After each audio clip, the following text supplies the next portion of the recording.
Selamat berjumpa para sahabat yang terkasih, para warganet yang hari ini pasti penuh sukacita, masih diperkenankan oleh Tuhan melihat dan menikmati hari yang baru.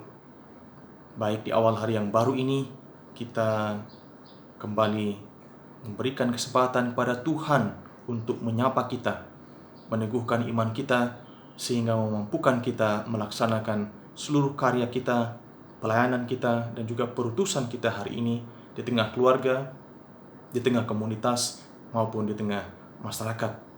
Kalau yang ada yang menjadi petugas keamanan, atau menjadi perawat atau dokter yang masih menjalankan dinas melayani saudara-saudari, mari kita menimba energi rohani sehingga misi kita sungguh-sungguh memancarkan kekuatan ilahi yang diberikan oleh Kristus Sang Juru Selamat. Mari sekarang kita bersama-sama membuka hati untuk mendengarkan sabda Tuhan yang diwartakan oleh Bunda Gereja dari Injil Yohanes bab 15 ayat 9 sampai ayat 17. Pada perjamuan malam terakhir, Yesus bersabda kepada murid-muridnya, "Seperti Bapa telah mengasihi aku, demikianlah juga aku telah mengasihi kamu. Tinggallah di dalam kasih-Ku itu. Jikalau kamu menuruti perintah-Ku, kamu akan tinggal di dalam kasih-Ku, seperti aku menuruti perintah Bapa-Ku dan tinggal di dalam kasih-Nya.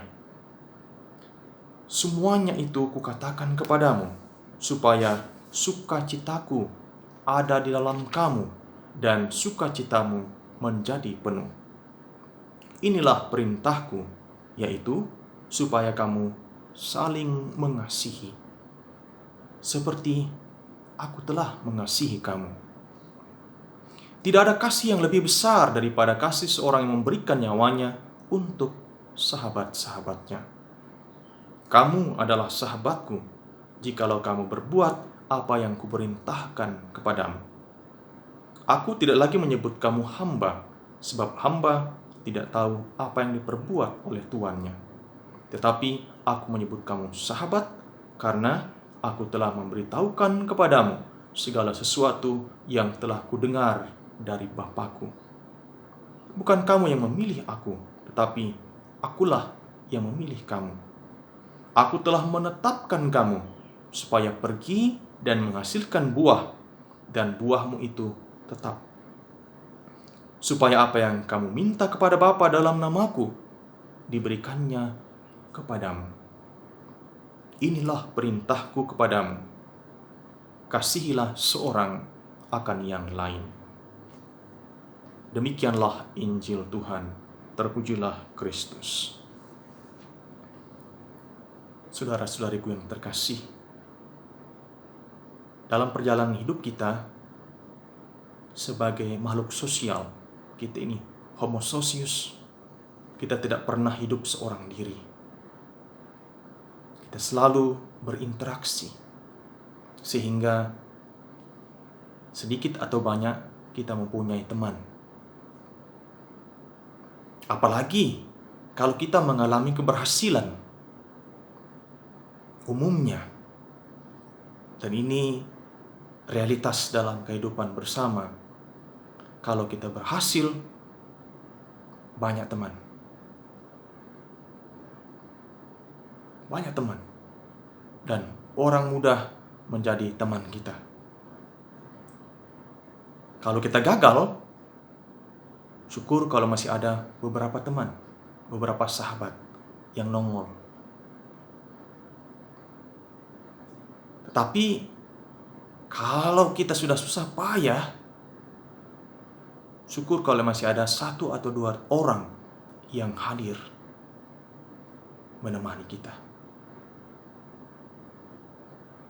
Dan kalau kita sudah tak berdaya lagi,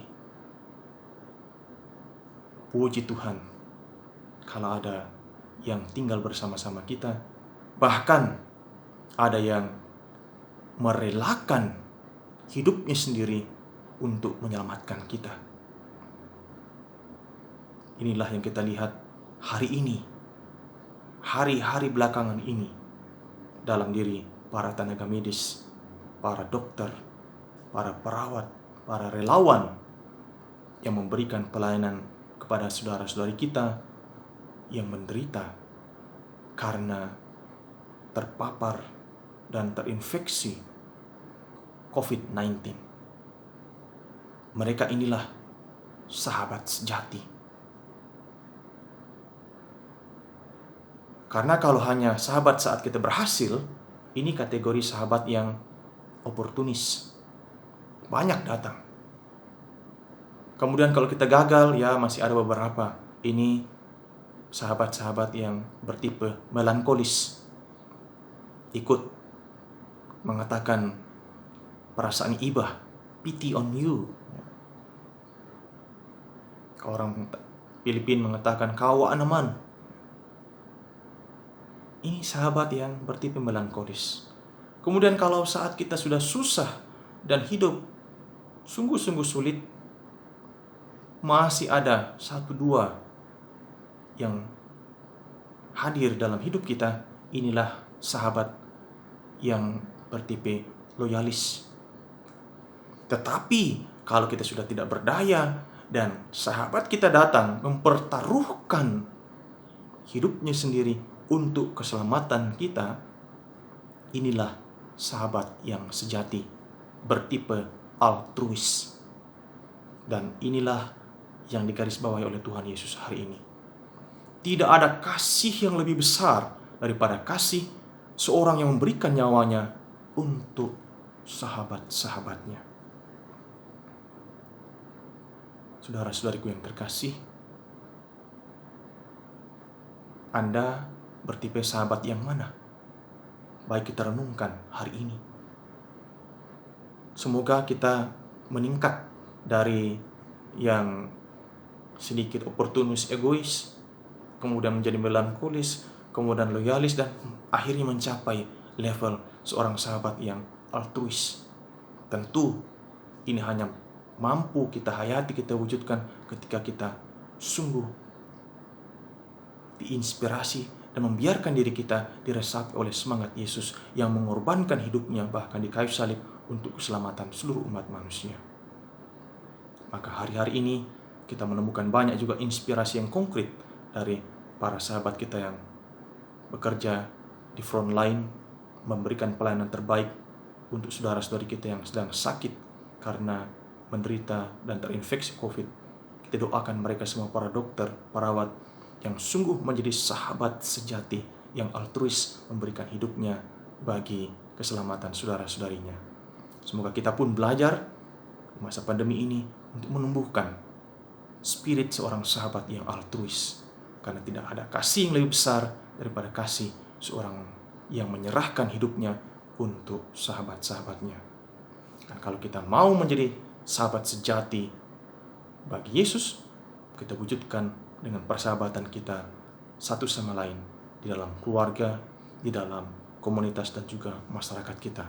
Semoga Tuhan memberkati kita semua.